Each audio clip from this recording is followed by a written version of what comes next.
It is the biggest and most talked about return in pro wrestling in quite some time, but not everyone's happy about it. And it was clear in Chicago at the Allstate Arena at Survivor Series War Games that when CM Punk came back, to a huge reaction where everyone was praising it, there was someone who wasn't happy about it.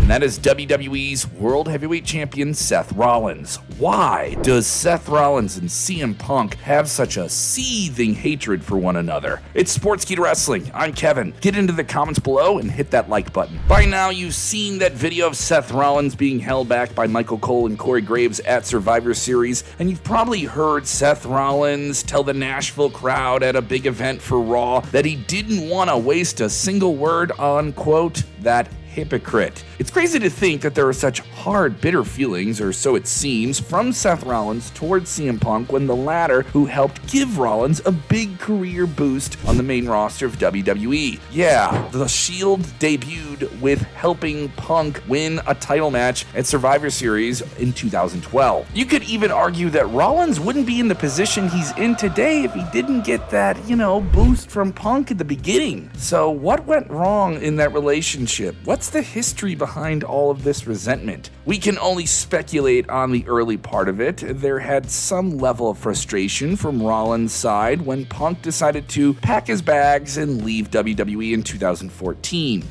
And trust me when I tell you, I am leaving. Yes, we know he was technically terminated on his wedding day. Yeah, that was very awkward. But that wouldn't have happened had he not walked out on the first place. And Punk had his reasons for leaving, and it's just a really bitter, separate issue. We know Rollins is a true franchise player for the WWE, one of the most reliable top talents of the last decade, and maybe a number 2 guy behind Roman Reigns. But the true feud between them, CM Punk and Rollins, if you want to call it that, began years later in 2019 when Punk joined the WWE Backstage talk show on Fox in the early stages of WWE's very lucrative media partnership with Fox Television. For a little context, Rollins wasn't exactly being the most likable wrestler in the world at the time, far from it. Someone who was defending WWE with rising sentiment changing in the wrestling landscape, the rise of AEW, Rollins simply defending WWE when some fans would turn on it. It was a little bit of a social media barnstorm there. Rollins was coming off 2 runs as WWE Universal Champion, and by this point, fans had turned on him for a combination of different reasons. One being the bad booking of his character, the second being his tweets and podcast interviews, particularly one where he sounded less than supportive of his old Shield brother, Jon Moxley, who had recently jumped ship to the newly created AEW. Rollins' social media presence got a lot of attention, including CM Punk, who joined the conversation while he was on WWE Backstage, which was a Fox-run program not directly produced by WWE, but certainly a beneficial one to both parties. Rollins used the opportunity to tell him on Twitter at the time, "Fight me," and doubled down on that request. When Renee Paquette asked Punk about this on the WWE Backstage show, the best in the world had a less than flattering response.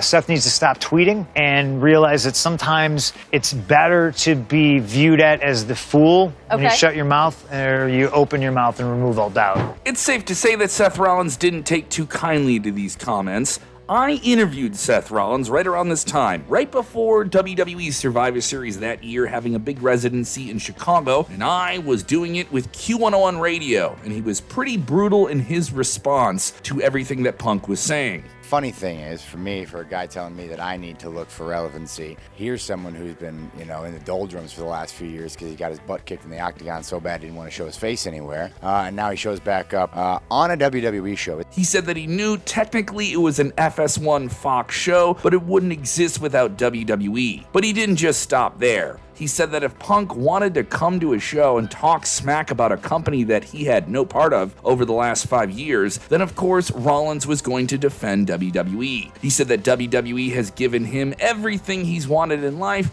and provided a living for his family, and if he wants to make money, he can make money with Rollins. At one point in our conversation, Rollins even brought up Wrestlemania, so maybe there was a little bit of him working an angle, maybe some of this was real. Yeah, those lines do get a little blurry.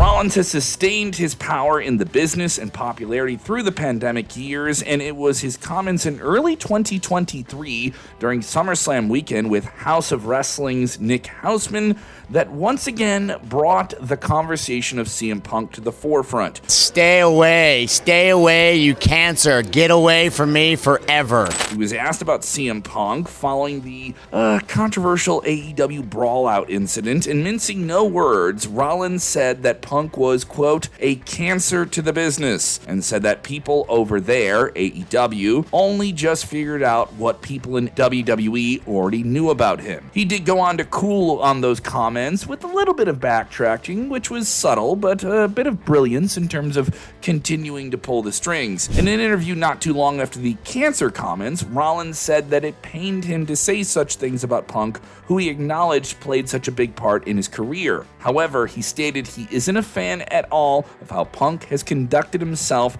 in the last 6 or 7 years or the headspace he's been in. I'm a grown-ass adult man, and I decide not to be friends with somebody is nobody else's fucking business. Basically keeping the flame burning without needing to do too much. And as things stand, it's paid off quite a bit. Rollins clearly has had some genuine disdain for how CM Punk has handled his business since leaving WWE, and he may not like him as a person at all. Personal issues can play out very well in the pro wrestling theater, can't they?